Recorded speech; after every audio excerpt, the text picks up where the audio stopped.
Daniela, conta um pouquinho para a gente, um pouco, em antemão, assim, o conteúdo da sua palestra, sobre o que você vai falar. Conta um pouquinho. Perfeito, Alda. Em princípio, eu vou dar uma ideia do mundo das pedras preciosas e o contexto delas na atualidade. Mas, claro, eu começo desde a história até a formação das pedras na natureza, como elas são extraídas, a lapidação, como é que se cria uma joia, como é que se elabora essa joia e até o produto final, quando ele vai para a loja. Uhum. E como que aconteceu no Brasil essa transformação desse interesse crescente pelas pedras brasileiras? Porque antigamente as pedras brasileiras eram muito mais valorizadas no exterior do que aqui, mas agora a gente está notando que isso mudou. Como é que é isso, né? Eu acredito que antes o brasileiro não dava muito valor para as pedras brasileiras, não era bem para as pedras brasileiras. Eles se focavam mais no diamante, na esmeralda, no rubi, na safira, nas 4 pedras tradicionais.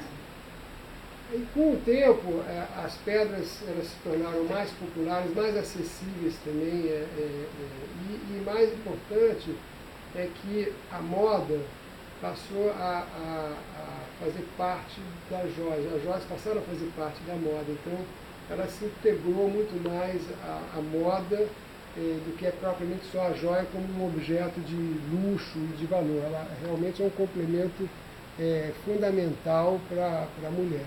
Virou um objeto fashion. Exatamente. E me conta uma coisa, você já deu essa palestra em outros países? Você está acostumado a dar essa palestra em inglês? Até o nosso PowerPoint é tudo. Como é que é? As primeiras palestras que eu dava como gemólogo em congressos de gemologia. E esses congressos são em inglês. Já fiz palestra, inclusive no Brasil, congressos internacionais, nos Estados Unidos, na Europa, na Ásia. Mas eu agora dou palestras para o público, né, consumidor, vamos dizer assim, né?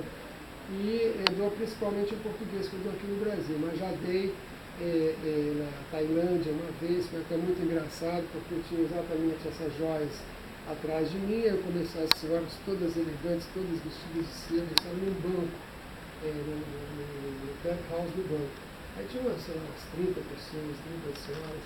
Aí eu comecei a falar, daqui a 5 minutos uma senhora levanta o dedo e fala assim, Mr. Sauer, we don't came here to listen to you, we came here to see your jewelry. Você destruiu a minha palestra, então eu realmente, foi a palestra mais curta que eu dei na minha vida, foi de 5 minutos.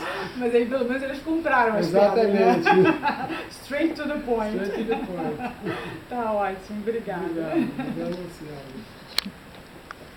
Foi graças a Deus.